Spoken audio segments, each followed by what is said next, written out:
This is our program for the week of December 13th, 2024. 5 days ago, groups opposing Syrian President Bashar al-Assad, led by forces of Hayat Tahrir al-Sham, or HTS, captured the capital city of Damascus. This culminated a surprising 11-day offensive that signaled the end of al-Assad's almost quarter-century rule of Syria. How did Syria become yet another flashpoint in the Arab world? What does the end of al-Assad's rule mean for Syrians, and what role do HTS and other factions on the ground intend to play in the country's future? What is Israel trying to accomplish in the Golan Heights, and what are the ramifications for the ongoing genocide in Gaza? And where do the interests of American imperialism and other global powers lie in shaping the aftermath? Today, Samar Arabi from Iraq will do a deep dive on the situation in Syria. Samar has been leading our analysis of conditions surrounding the situation in Gaza all year. And for this special PSA focused on Syria, he'll be bringing to bear his own specific experience tracking and analyzing Syrian politics over the last decade. We expect this won't be comprehensive, and it will require us to bring in more voices and analysis over the ensuing weeks. But we do hope today serves as a useful primer for those of you who are not well versed in Syrian political history and its connections to Palestine and other struggles across the region. And of course, we hope it'll be helpful for those of you who have been keeping a close eye on Syria and are seeking more resources to sharpen your understanding. And with that, Samar, I just want to welcome you back. Thanks for being here and preparing a set of materials for us this week. I know this is challenging to make sense of, even for someone like you who's been working in and around Syrian politics and on the ground for many years as well. And of course, as someone who has a deep personal connection to Syrian history, we're really grateful for you to be here and try your best to break things down for us. Thanks, Thomas. It's great to be here as always. And yeah, it's I want to acknowledge that I'm very much in my feels, I think as are a lot of other Syrians. There's a lot to process, there's a lot to feel, there's a lot of hope and a lot of trepidation going around right now, and I think there's cause for both. I want to take a moment, obviously, maybe before we even start, just to reflect on the historic nature of this moment. I think a lot of Syrians, and frankly, their friends and allies and people around the world are feeling the weight of this moment in all the different ways. Like it is a remarkable thing that after 54 years of, single family rule in Syria, like that government has ended, right? And all of the sort of problems associated with it feel suddenly like they're, surmountable for the first time, maybe in a really, really long time, in a way that no one really saw coming. Mhm. So, I think it's important to like sit with that a little bit. There's a strong inclination for folks, and I consider myself to be one of those folks, to like immediately sort of zoom out and think about the sort of like broad, geopolitical context and what it means in the future and whatever. And I want to make sure that we don't do that in a way that doesn't, like give due consideration to the Syrian people that just, overthrew an autocrat. Like that's a really big deal. And I think, sitting with that is worth doing for a moment. Um, and that being said, like, yeah, there's a lot to cover. Basically, every slide that I put together today could be an entire session in and of itself. So we'll do our best to get through what we can. And if folks do have questions as we go through, please don't hesitate to ask. And we're grateful, Samar. I mean, I know that it's a lot to cover, and we won't, we'll be missing a little bit of our updates on what's happening on the ground in Gaza, but we'll be returning to that. And yeah, we're grateful for what you're able to put together for us today. And so I'll leave it to you. Thanks. I appreciate that. And yeah, there was some really big news in Palestine this week, including some new updates on the ceasefire and whatnot. So hopefully there won't be any world-changing events between now and next Friday, and we can cover them next time. But maybe if there's time, we can also squeeze some in at the end here. So what I wanted to do today, obviously, Syria is a really big, really complex topic. It's impossible to do it justice in an hour, and so I'm going to do my best to sort of do a cursory overview of, I think, salient historical moments that are really needed to understand what's happening now. Then get into like how the Syrian government fell, a better understanding of what is happening on the ground in Syria now, and what we can surmise about what comes next, And of course, the most important piece, like what does that mean for us, like here in the United States or wherever else you happen to be watching this from? Like, what is our strategic assessment for how we can contribute to the liberation of our people, right? Like at the end of the day, it's like what role we have, not just our sort of like moral, assessments of something that's happening somewhere else. I'm going to go through a lot of these things quickly, but as always, I try to give some sources, for folks to engage with more information. If you want to like dive into some of this stuff in more detail, hopefully there'll be some things in here for you to do that. Um, so I think, we need to start to understand Syria, in the middle of Syrian Empire in 1300 BC is probably a good starting point. I'm kidding. I am tempted to do that, but we're not going to go that far back. I promise you. We could just start with the French Mandate. It is worth noting, that like Syria has been at the crossroads of 100 empires over the course of thousands of years at this point. And like that does play in ways that I really was genuinely tempted to go much further back than this. But, skipping the Ottoman Empire and like whatever, the history of all these things, we're just going to start, I think, with the French Mandate.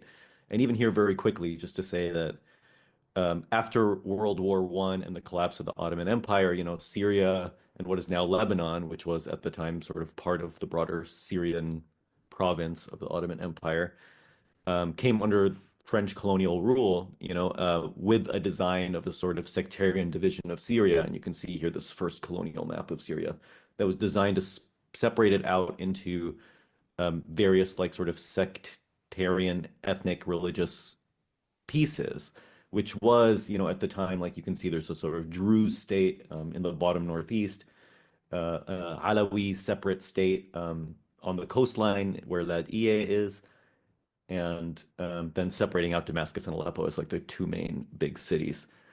Um, the other big piece, of course, was Lebanon, which had a majority Christian population in a very specific area, but the French, in their attempt to sort of give their sort of Christian beneficiaries more support, carved out what's called Greater Lebanon, which is not just the sort of Maronite Christian community, but what ended up being a majority Muslim area. But the sort of Lebanese Maronite Christians were the only ones of this like broader ethnic group that were broadly speaking, and these are generalizations here, but broadly speaking, okay with the sectarian division of Syria. This was a time of very high Arab nationalism and populism, and the idea of creating a sort of broad nationalistic Arab state was something that people of all those different groups really rallied around. So there was a lot of anti-colonial resistance to the French rule.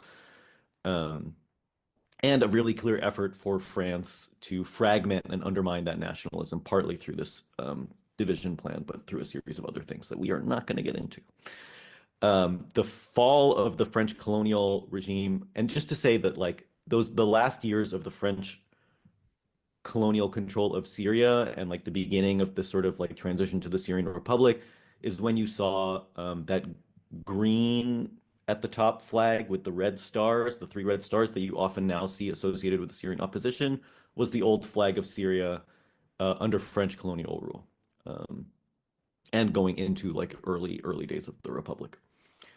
Um, in this time of like Arab nationalism in like the 40s and 50s, we saw the coming to power of a series of broadly, nominally left-oriented pan-Arab republic or like revolutionary states, who were specifically coalescing around the concept of this sort of pan-Arab nationalism and building sort of this broad Arab state. And this is why, you may sometimes hear folks still talk about the United Arab Republic, which existed very briefly, but I think left its imprint on the sort of popular imaginary of the Arab world in the late 50s and early 60s, where Egypt and Syria became one country. Um, United, partly around the idea of this, like the liberation of Palestine, which was the state that stood between them, and also sort of, creating like a strong anti-imperialist political body, right? And that's where the current, well, maybe now the former actually, flag of Syria comes from, which is the, like very similar to the Egyptian flag, red, white, and black, and then two stars because it is the second state of the United Arab Republic. Iraq was supposed to be the third, which is why it had three stars. Um, and that very short-lived state, was sort of socialist in character, very nationalist in its a series of forms. If you have not ever read Frantz Fanon's Wretched of the Earth, there's like a whole chapter specifically about Arab nationalism that I feel like really summarizes well both the hope and limitations of the sort of nationalism that came up and like the sort of underlying toxicity of that sort of kind of like chauvinistic nationalism. And just to say that, like, despite the fact that all of these states were socialist and, pan-Arab nationalist and sort of loosely allied with the Soviet Union, um, that their relations are complex and contradictory, right? So, for example, Iraq and Syria, despite both being um, sort of under the leadership of the same political party, the Ba'ath Party, were actually, in fact, under like feuding versions of that party, where the founder of the party, despite being Syrian, ended up moving to Iraq. We're not going to get into all of that. Just to say that like Iraq and Syria were on opposite sides of like a really sort of deadly feud, which led to Syria taking Iran's side in the Iran-Iraq War of the early 80s, very end of the 70s. Um, and that sort of started the relationship between Syria and Iran in a way that, like that alliance has basically lasted for 40 years, right? And the Syrian government, the former Syrian government's connection with the Iranian state was born out of the Iran-Iraq War, and Syria's support for trying to destroy its enemy to the south. So um, the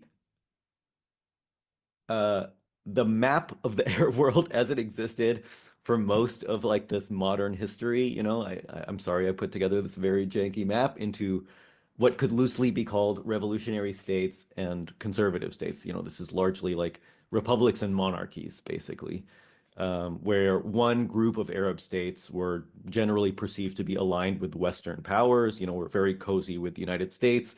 They're basically all monarchies. Um, with a couple of small weird exceptions, but it doesn't matter. And then what we might call revolutionary states, which were the sort of like, socialist republics that were born through coups or revolutions that were aligned, broadly speaking, with the Soviet Union, that like considered themselves to be socialist.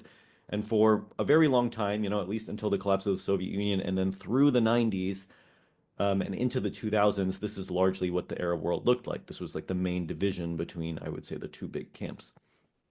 With the collapse of the Soviet Union, like the world turning to neoliberalism, these distinctions started to erode a little bit. Um, but uh, like before we get into like how that changed the geopolitics, there's a couple of specific things about Syria that I wanted to touch on as it relates to like how it related to some of those neighbors. The big obvious, giant red flag one being Israel, right? The most important piece here that we need to focus on for a minute is just um, when Israel preemptively attacked Syria in 1967 for the Six-Day War, they occupied the Golan Heights, this part of Syria in the like province of Quneitra, which is a big mountain that overlooks the northern part of Palestine. And so a really strategic grab from Israel that they then expanded on in 1973, and then in 1974 became this sort of, they took over all the Golan Heights, and then the UN established a buffer zone.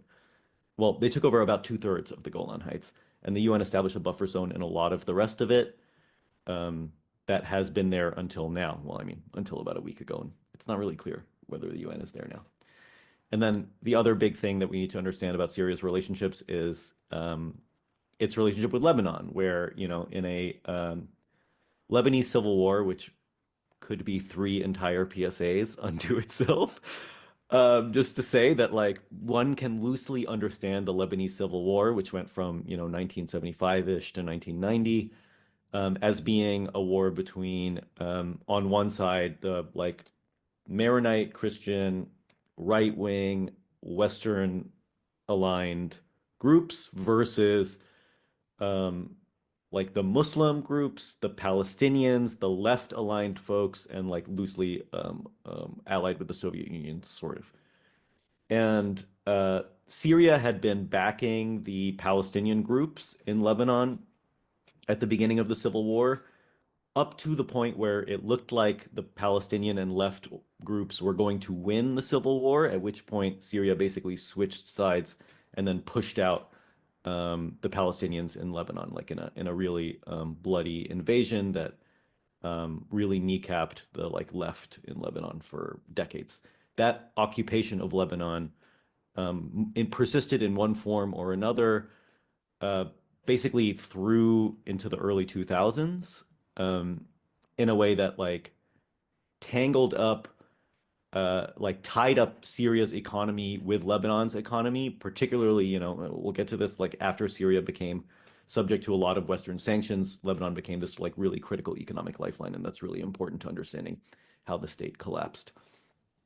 Um, so all of this and like leads us into the changes of the early 2000s and into the 2010s, where you have the U.S. invasion of Iraq, the Arab Spring, toppling the governments in Tunisia and Egypt, um, the civil war in Yemen, and the beginning of the uprisings in Syria, which led to the civil war in Syria, all of which were happening in this very intense decade.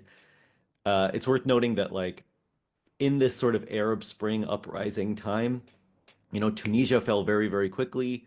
Egypt fell pretty quickly after Tunisia, despite attempts by the United States to stop, this friendly Egyptian government from collapsing.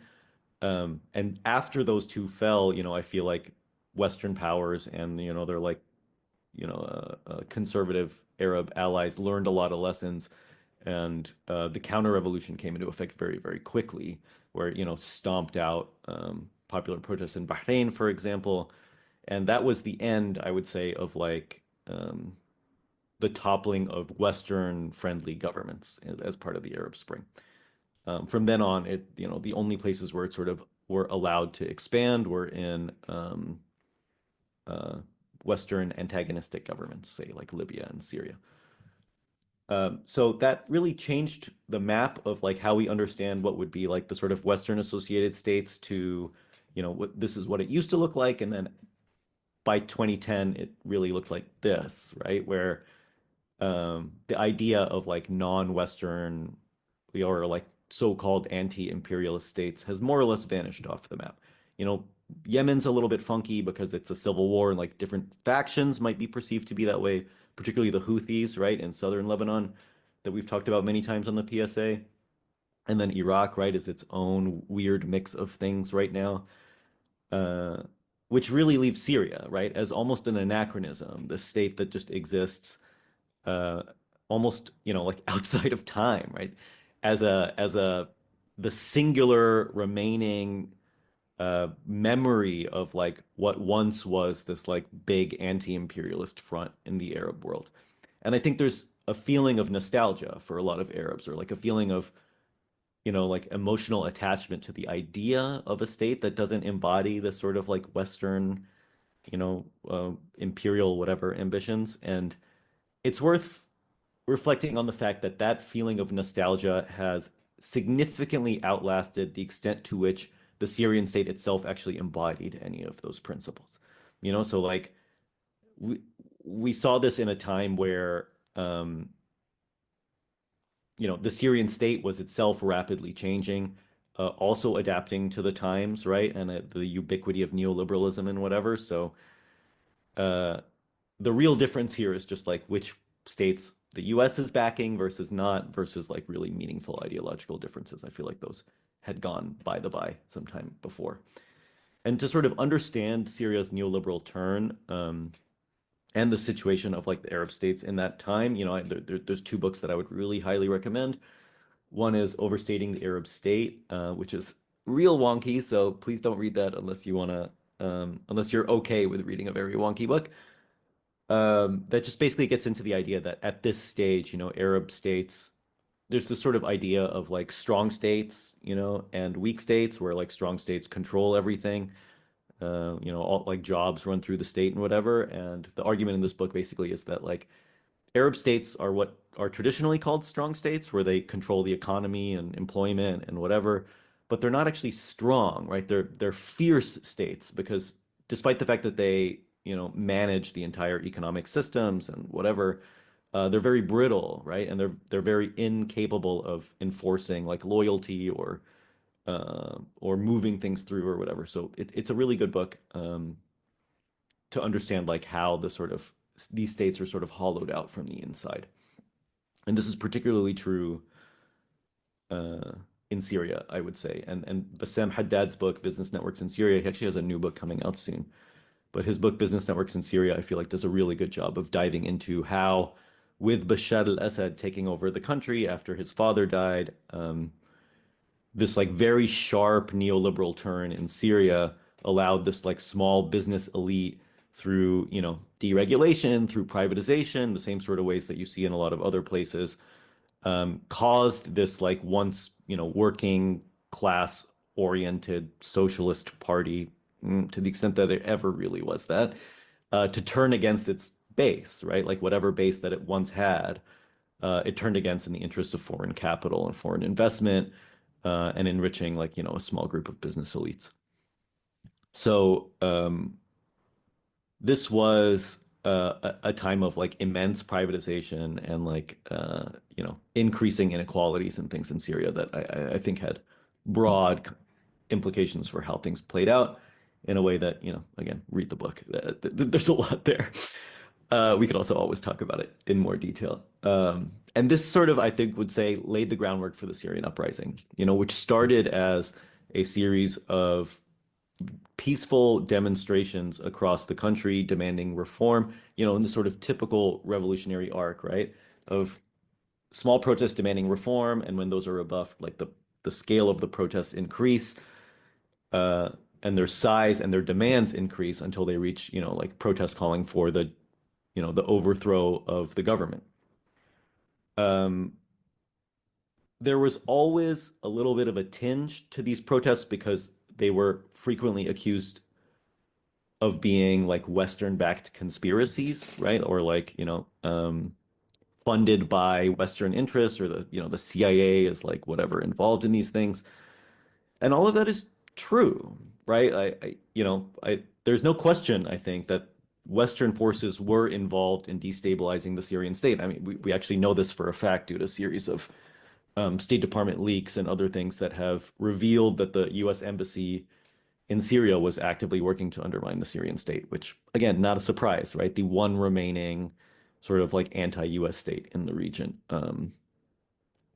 So those protests, at some point, were being brutally repressed. And as a result of that, or maybe, parallel to that, depending on your take on things, uh, armed groups started showing up to the protests, ostensibly to protect the peaceful protesters. This also became a really controversial thing in the Syrian uprisings, where a lot of people were like, that's a really bad idea. This is going to go down a really bad path. Versus people saying, like, no, this is what we have to do. There's no other way. Otherwise, the protesters just get wiped out. Who knows what the counterfactual will be? Obviously, things went down that like armed group path and then turned from a group of sort of spontaneous demonstrations and uprisings into the civil war that it became for the past 10 years. And so the Syrian civil war is a big and complicated mess of fighting, right? That I found this map to be particularly useful. You can sort of see opposition groups in green, the Kurdish groups in yellow, and then ISIS in black, and then the government in red. And this sort of shows, the changing dynamics of the conflict over the course of these past 10 years. It's not a great map because it doesn't show, for example, the difference between different types of armed opposition groups. There was what was sort of colloquially referred to as the moderate opposition, which does not mean that they are in fact moderate. It just means that it was like largely US, Western, Turkish-backed groups. And as sort of, there aren't really groups. It's really more of a spectrum where you've got, what the US considered to be moderate groups that were being armed and funded by, among other people, Western-backed nations. through to like Hadad al-Sham, and from there to like Jabhat al-Nusra, which was the Al-Qaeda affiliate uh, in Syria as part of the armed opposition groups. And generally, we don't like Jabhat al-Nusra was not considered part of that group. They were sort of separate from it. And Ahrar al-Sham was sort of seen as like a bridging kind of group, like sort of takfiri, like Islamist group. I don't like that word Islamist, but um, and so there's that whole range, right, across those groups where Jabhat al-Nusra was outside of, broadly speaking, the scope of what the U.S. and other Western countries were arming, funding, and training.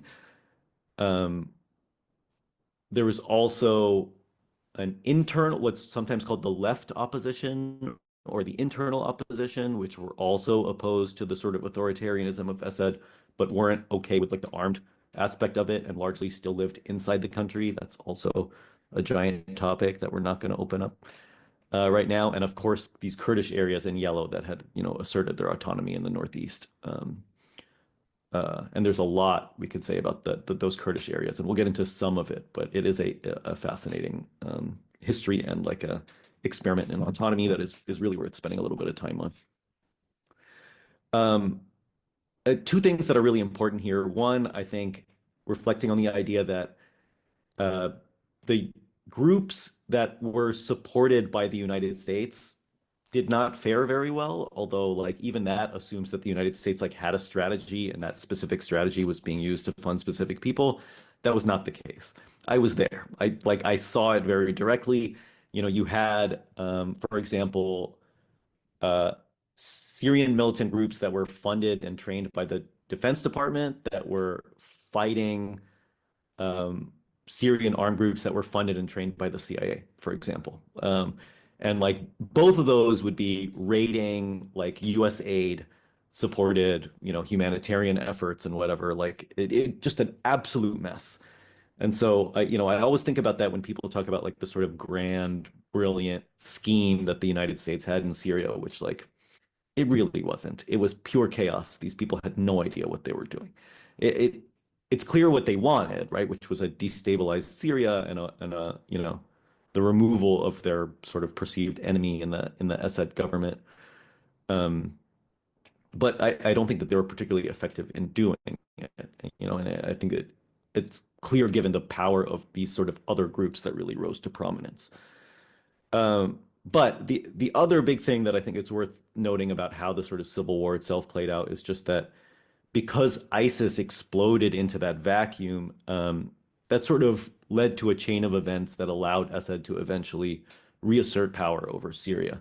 The sort of taking advantage of the chaos of that situation and rebuilding a sense of international legitimacy to allow himself to sort of push, those boundaries back. And, you may have seen it as we went through that clip of changing territory, like with the support of Russia and very critically with the support of Hezbollah, who sent entire battalions into Syria to back the government, ostensibly against ISIS, but also against the opposition.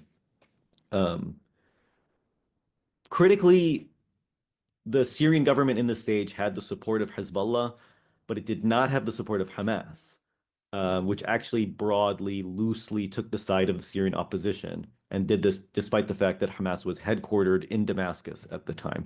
So it took a huge political risk to do that and ended up, of course, moving their headquarters out to Qatar, which is where it had been. And we've talked about what's going on with the Hamas headquarters in past sessions.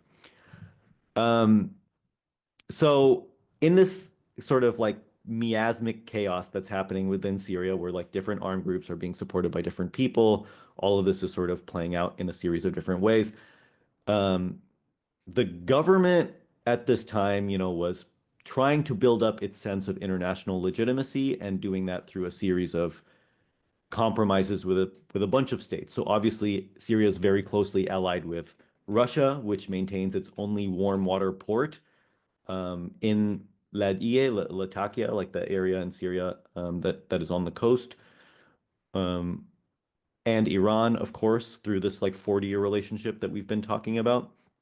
But Syria was also making a series of overtures to Western states and to Gulf states in particular to try to rebuild its, like it needs finances, it needs international investment, whatever. Remember, this is a largely neoliberal state at this point that is heavily dependent on foreign investment that clearly was not coming in.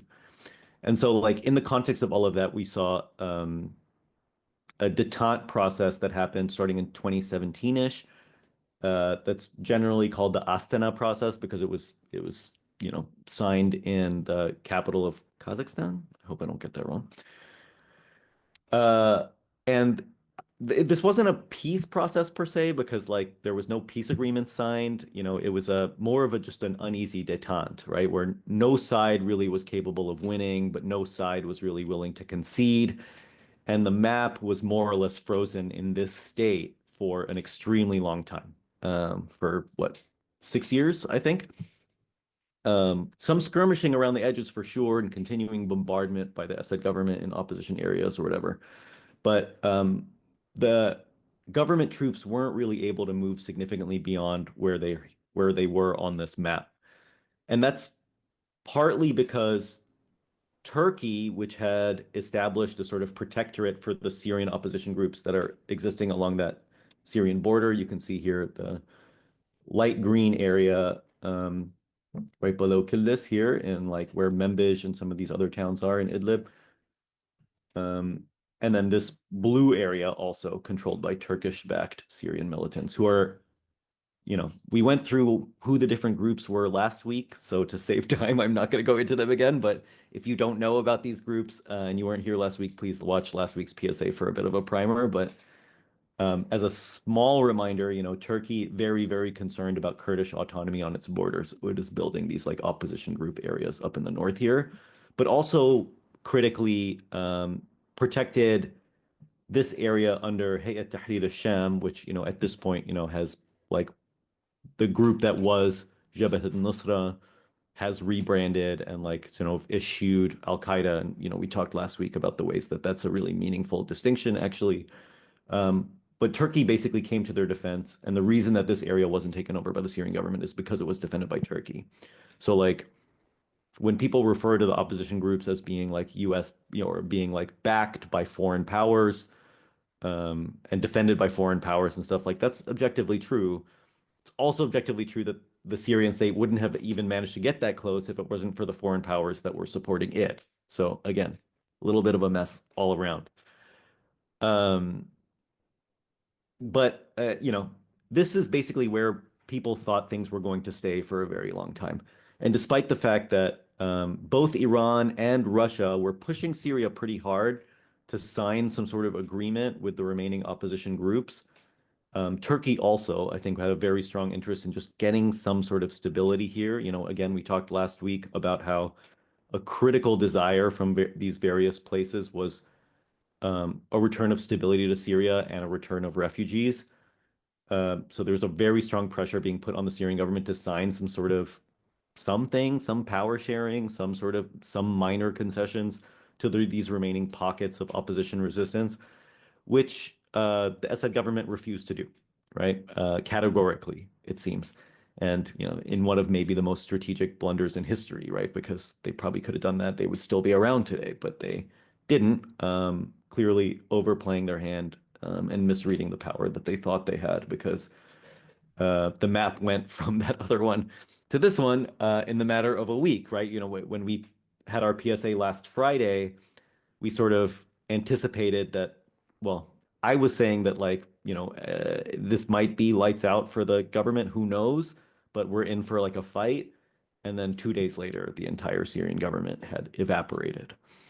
Um, and it's worth noting that that takeover by Hayat Tahrir al-Sham, this militant group um, that wasn't part of the moderate opposition, but was like sort of somewhat close to it. There's a lot to say about like the coalitions that were formed for like fighting ISIS and things like that. But um, just to say that this group, Hayat Tahrir al-Sham, fought the fought the Syrian military in Aleppo, and then sort of had these clashes as it moved further south towards Damascus. But by the time it reached Damascus, it toppled the Assad government without any bloodshed, right? It's something pretty close to a bloodless coup in its final stages here, where Bashar al-Assad left the country, according to some stories, without telling anybody. Uh, and then the prime minister of Syria, a person who, despite the fact that like I've been studying Syria for decades, I didn't even know this person's name, just to speak to like how somewhat irrelevant this person was. The prime minister of Syria, handed over power in a way that clearly means that they had been communicating with the rebel forces as they were advancing on Damascus. So all of this was happening in the context of also some big advances by the Syrian Democratic Forces, the Kurdish group in the yellow corner up there, that historically meaning like until last year, had largely been operating east of the Euphrates River here, but then moved into a much bigger part of the Raqqa governorate up here, and also took the city of Deir ez-Zor, which is like a big and strategically important city here.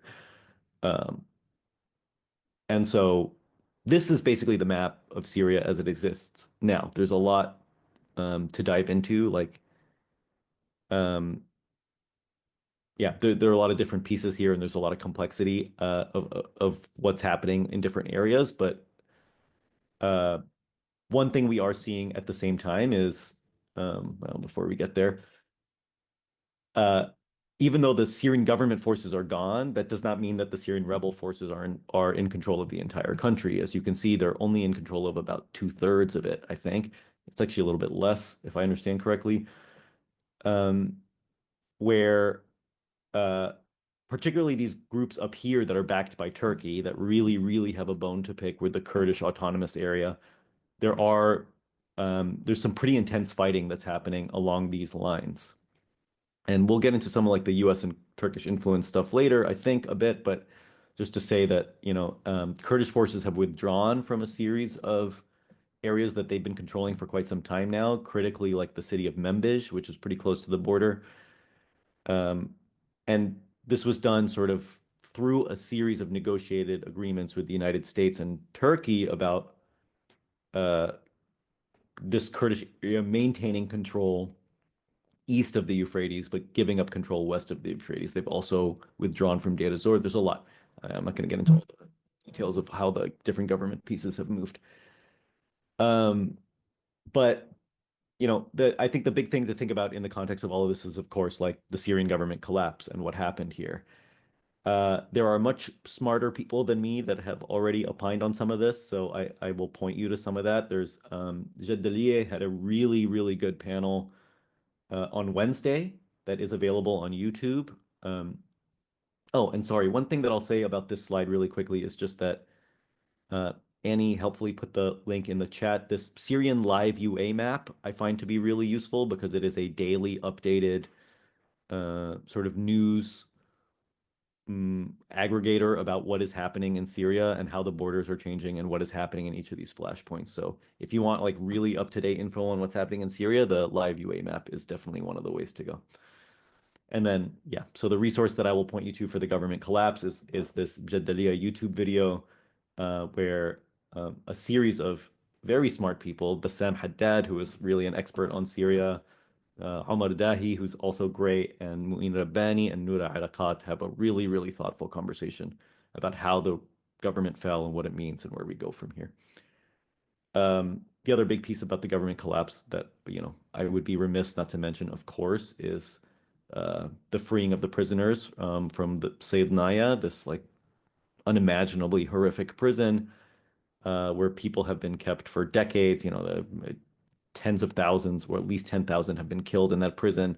And this, includes the former Syrian government really like to portray it as like a place where, right-wing, like Islamist terrorists were held, but that dungeon was filled with like union organizers and socialists and Palestinian liberation fighters and stuff. So like again, just to show like the extent to which this government had really given up any pretense uh, of being like a really meaningful, they had literally dropped the word socialist from their orientation and then had also sort of moved away from a lot of the sort of Palestine stuff and whatever. But in ways that we'll come back to, I think, in a minute. Um, I just think that like big takeaways in terms of why the government collapsed so quickly. You know, on the one hand, I think no one fully appreciated how weak the state had become, right? After a decade of war, after crippling US sanctions, which really, really took their toll, frankly, and the economic crisis in Lebanon, between the war and the like inflationary spiral and the fuel ship blowing up, like that one lifeline that Syria had to get around Western sanctions basically collapsed when the Lebanese economy collapsed. And I think that is a really critical piece. And that led to, for example, Syrian government forces basically not getting adequate food, not getting their salaries, right? So um, the resources available for the Syrian government were very, very, very thin. And I think that was a really critical piece of its collapse. But it's also worth recognizing that, like, the government was thinly resourced, no question, but it was also poorly managed. It was both things. Like we saw, for example, areas where, the Syrian government would retake uh, parts of opposition controlled territory, through like years of sieges and like really devastating warfare. And they'd move into these like wrecked communities, and they would build like statues of Assad as like the first thing that they would do, as opposed to like, I don't know, rebuilding the school that got shelled or whatever. So like just really not good with the very limited resources that they had on hand. Um, the other key piece, of course, of the Syrian government collapse is the extent to which the Assad government was abandoned by Russia and Iran. And that's a little bit more complicated. There's a lot here, and there's a lot we don't know, and there's a lot we're still trying to figure out. And one piece of it is almost certainly just that, like, they saw the writing on the wall. At some point when the Syrian forces aren't really putting up a fight and the rebels are just sweeping through, like there's no reason to continue to fight if like we already know the outcome. So I'm sure part of it was just that. I don't know that it was only that. Um, like given that this offensive by Hayat Tahrir al-Sham was certainly approved by Turkey, it seems very unlikely that Turkey wasn't also coordinating on some level with Russia. So, like, how much Russia knew and how much Russia was okay with it? Don't know. We don't know. We don't know yet. What we do know is that, like, Russia is continuing to negotiate with them around access to its naval bases in particular and its military bases throughout Syria. But we'll get to some of the foreign relations stuff in a bit. But just to say that, like, relationships between those states was dynamic. It wasn't really fixed. And so we don't necessarily know how different people were feeling about different aspects of that. Like in this same period, Bashar al-Assad was working hard to normalize relations of Syria with the Gulf countries and the UAE in particular. And a big part of that was him being like, okay, like, we'll minimize our support to Iran if we, like if we can get more Gulf investment, for example. So did that play a role? Maybe. Probably not, but maybe. And just, time will show, I think. We'll see how different actors relate to this sort of like new situation in Syria. And I think it'll tell us a lot about who knew what when. The other big thing that happened this past week in Syria, of course, and the one that, is possibly the most heartbreaking is the Israeli invasion into the rest of the Golan Heights. So Israel has now taken the entire Golan Heights. It has conducted the largest uh, bombing campaign in Israeli history just this week. And to the extent that we're sort of like numbed out from the genocide in Gaza after 14 months, that almost feels like an unbelievable statement, but it is true. And so over the course of a week, Israel, through 500 some odd airstrikes, has destroyed the entire Syrian Navy, um, the entire Syrian Air Force. As I understand, like not a single plane or ship continues to exist, although I don't know, that may be overstated. Has occupied the entire demilitarized zone that was held by the United Nations and then some, like moved pretty significantly um, into like Syria. You can see here these like darker blue areas on the map show you where the additional Israeli offensives have been taking place. They've captured an area in Syria significantly larger than the entire Gaza Strip, right? So, and this is in addition to like bombing infrastructure, basically every research and development center, um, like all state security infrastructure basically has been hit by Israel in the past week. Um, there's a lot here, and I'm cognizant of the fact that we're running out of time, and I just want to say that like Israel is saying that they're doing this because they are worried about, the instability of not having a sort of centralized government in Syria. They're also saying that the occupation of this additional land is temporary. But critically, Netanyahu is saying this, and he's saying it in English. He is not saying it in Hebrew. In Hebrew, the word temporary is nowhere to be found in any of these like press releases and things. So generally speaking, like this is not new, the sort of Netanyahu doublespeak, where he says one thing for Western audiences and another for his actual constituency. And we should believe the stuff that he says to his actual constituency. So I don't know that there's any reason to believe that Israel will be leaving the areas that it occupied anytime soon.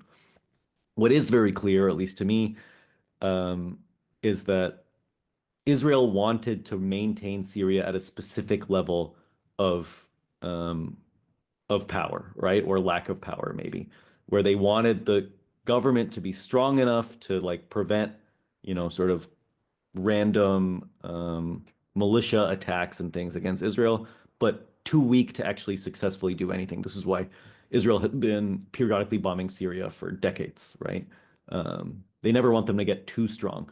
But I think they saw an opportunity here, and they could not miss that opportunity to basically, uh, you know, like the argument that they're just worried about some of this stuff falling into the wrong hands feels a little bit thin when they literally destroyed every single piece of military infrastructure, basically making it impossible, inconceivable for a centralized state to be able to fully govern Syria at this stage. Without access to like security infrastructure in a time when like ISIS is still operating in the country and there still are these like giant divisions. If nothing else, between like the opposition areas and the Kurdish areas, for example, uh, the thought of maintaining a sort of like holistic, secure, centralized state feels really, really, really, really unlikely. Um, and there's a lot of threats that are associated with that, obviously.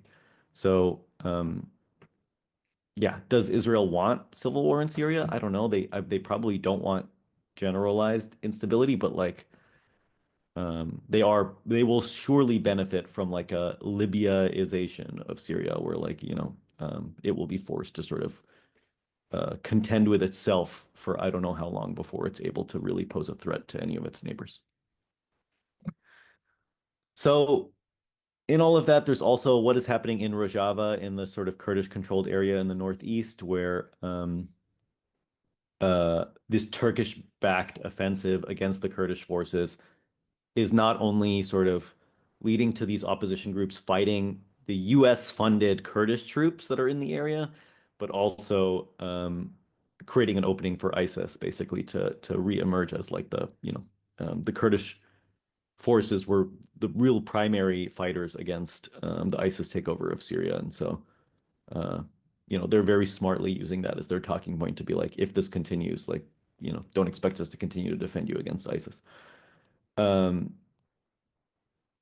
all in right now, the Kurdish forces have basically moved east to the point where they're now like the most western point that they control is Kobani, which folks may remember was like the critical uh, location of like this giant standoff between Kurdish forces and ISIS. So what happens in Kobani will be very telling in the coming week or two. You should definitely keep your eye on it. And then now that we've sort of gotten to the point where we've covered the things that have happened, I want to spend just a minute or two on governance and where we go from here. So like what does the new Syrian state look like? What is this new coalition government that's been put in place? Hayat Tahrir al-Sham is not in fact running the entire new Syrian state. That's important, I think, for folks to understand. Nor will they. I think that doesn't seem to be the plan. The plan appears to be like coalition governance. It has to be because again, Tahrir Sham is inheriting a broken state, and a bankrupt state. And so it is probably very keen on foreign investment. And the only way to get that foreign investment is through this sort of like coalition governance. Um, this interim government that they've established, sorry, it's in Arabic, is a very broad one. It does cover a lot of different sort of like opposition ideological groups, including, as I mentioned, the so-called moderate opposition and the left internal opposition are all represented in here. Um, it, you can tell a lot by who occupies what positions, like the left opposition guy is the Minister of Education, for example, whereas like the new economics minister or Minister of the Economy has already promised to bring more free market reforms to Syria, for example. So telling. Also telling they have not yet selected a defense minister or foreign minister. And so we'll see what happens with those posts. But this whole coalition government has a mandate unto March 1st. Very short, very, very short, given that they've suspended the Syrian constitution. And like there are going to be elections in February under like there needs to be a new constitution written. Like I don't really understand how that's going to happen in 2 months, but that's apparently the plan. It's really hard to imagine how this is going to build a successfully constituted centralized state, but there's also opportunity here in the decentralization. There's going to be a lot of fascinating experimentation at the local level. And I included this tweet from Reem Turkmani, who is another person to follow, very sharp, really good analysis on Syria, about how like local dynamics in Aleppo and in other places across Syria are pushing back against like a perceived, like more religious orientation towards the city. And the ways that civil society, which has been building for all of these years, is going to be a really critical piece in holding some sort of like democratic something in Syria. So in the context of all of that, we know that Russia is negotiating with the new Syrian government about maintaining its military bases. 2 days ago, it looked very likely. Today, it's looking a little bit less likely, but we don't know yet. Iran has also established back channels with the Syrian opposition groups, so where that leads, we don't really know.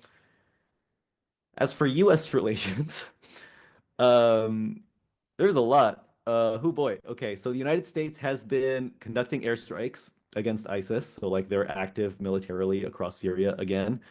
There is a continued military presence on the ground, that they've never left, and they seem to be expanding their areas of operation. And the United States has set up a series of parameters by which it will recognize the new Syrian government. They set four things. They have to respect the rights of minorities. They have to facilitate the flow of humanitarian assistance. They have to prevent the country from being used as like a base for violence towards its neighbors. And they have to like secure and destroy all like weapons of mass destruction, like chemical and biological weapons and things. An amazing list, if for no other reason than the lovely erstwhile ally of Mr. Blinken, Israel, has failed literally all four of those criteria. Like, doesn't meet a single one of them, but whatever. Here we are. It's the United States and its double standards. And in 1 minute, we'll talk about what this means for Palestine. I want to like, just touch on the irony of like, I think on the same day, the new Syrian government got congratulations from both Hamas and Netanyahu, a thing that, is a little bit brain breaking. Netanyahu is like taking credit partly for the fall of the Assad government. Um, it's, I think it does embolden Israel in a lot of ways. It's clear that it's something that Israel has said that it's wanted for a really long time. They also were kind of comfortable under Assad, but given how quiet that line was on the Golan Heights, that's something we also talked about last week. Um, but I don't know. There's a lot here. There's so much here to unpack, including the fact that, like, in many ways, the new Syrian government is actually somewhat closer to what Hamas is, for example, than the old Syrian government was. So, like, what does that mean? In terms of how they'll relate to each other. Whether or not these sort of arms corridors will completely collapse. I think the idea of like the collapsed axis of resistance is overstated, for example. But I do think it's a blow. It's hard to not see it as a blow for the axis of resistance. Like they're will not be able to constitute themselves the way they were even a month ago. And that's across like, Israeli attacks on Hezbollah and now the collapse of the Syrian state. Um, this like project of completely remaking the Arab Middle East is, you know, it's something that has been written about quite a lot by Israeli and US defense people. So like it's happening, you know. And that doesn't take away from the fact that like the Assad regime is gone, but we also have to contend with the fact that like in many ways this is also good for Israel. Like it can be multiple things at the same time, and we have to be able to hold those things at the same time, which is not always easy. And like I think the way to cut through that Gordian knot of like, this is complex and it's messy and whatever, is to always recenter on like what is our responsibility here? Like what can we do? And I think it's really important to center our positionality, right? Like most of us here in the United States, I think most of the people on this call in the Bay Area, like what role do we have to play, right? And that role is not to tell Syrians what kind of government that they should be under. It's certainly not to tell them that they have to live under an authoritarian government for the sake of like the liberation of Palestine or whatever. It's not really our place to say that one way or another in any case or in any form. What we can do is, given that we know that the US has designs on Syria, that Israel has designs on Syria, and that Syria will play in some way a really critical role in determining the future of the region, we can do our best to minimize that harm. And we can do our best to like get the US out of Syria, to get the US to stop its sanctions on Syria, um, and like, yeah, continue to center and support the genocide, to continue to center and support the Palestinian people that have been subjected to this genocide for so long, to make sure that we're not losing sight of the fact that like, you know, we saw some unimaginable horrors when the Syrian government collapsed, coming out of those torture dungeons. Israel also has torture dungeons, and like what we're not seeing the levels of depravity that they are inflicting on people, but we know, like we have heard the stories of things that are happening, and I think it's important to remember that like, you know, our tax dollars didn't fund the like repression of the Assad regime, but they are funding the rape and torture and murder of Palestinians every single day. That's a thing that we can fight for and actually win. And that's a thing that actually does help Syria, because the more that we can get Israel out of meddling in Syrian affairs, and the more we can get the US out of meddling in Syrian affairs, the more we're enabling the Syrian people to chart their own course and build their own future, in a way that they want to build it. So to sum it up in negative 3 minutes, the Syrian people rid themselves of a 54-year authoritarian government this week, and they deserve a moment to relish that. Like I think it's again important, like let people have a little joy. If they're feeling joy in this moment, that's great. Like they've earned. It's been a horrible couple of years. Um, and the consequences are wide-ranging and complex, and many short-term problems will plague the region. Like let people have their fear. Like this is a hard moment for a lot of folks, and we need to hold that too. And the fact that people feel differently about this, what means, partly I would say like, do you focus more on anti-imperialism? Do you focus more on anti-authoritarianism? Both of those are really valid things to be fighting for. You can usually fight against both. Sometimes you have to sort of like you end up in a situation where you have to prioritize one over another, and that's okay. I think we need to be generous and we need to be understanding of our comrades in this broader fight that are picking a different level of priority for these things in this moment. The important thing is that we don't fracture, because that is what they want from us, right? Is to like descend into name calling and division and you're right and I'm wrong and whatever. Like we need to make sure that we maintain this sort of unity of purpose as we continue to fight for a liberated everything, including a liberated here and a liberated Syria and a liberated Palestine. And we do that by centering our positionality and our analysis for how to build the world that we want. Let the Syrians build their own world. Our work is here. How can we make sure that we help them do that? And in so doing, build our own vision of a liberated future. And that's it. That's the end. Sorry, that was a little long. Thanks, Emma. No, that was an incredible amount of time. I think as we talked this week, we knew we would come up with this question of not having enough time for the depth of material that's being covered here. I think what you and I need to do, and what all of us who are put together these calls need to do over the next week or so, is just think about what else we can do to provide the kind of this kind of political education. But I learned a whole lot from just this power hour and left with a lot of questions, especially vis-a-vis our positionality here in the United States and how we need to figure out what's important for us to understand in terms of how we engage proactively, both with regard to what's happening in Syria and of course as this relates to our ongoing work with in Gaza. And so again, just absolute gratitude for you and for all the work you put in this week, and to everyone that's listening. We will be conferring. We're at the end of the year, technically speaking, if you follow the Gregorian calendar, and so we're still figuring out, what our schedule will look like. We will probably take a week or two pause at some point, and then come back. We have given travel schedules, but we will post and let you all know.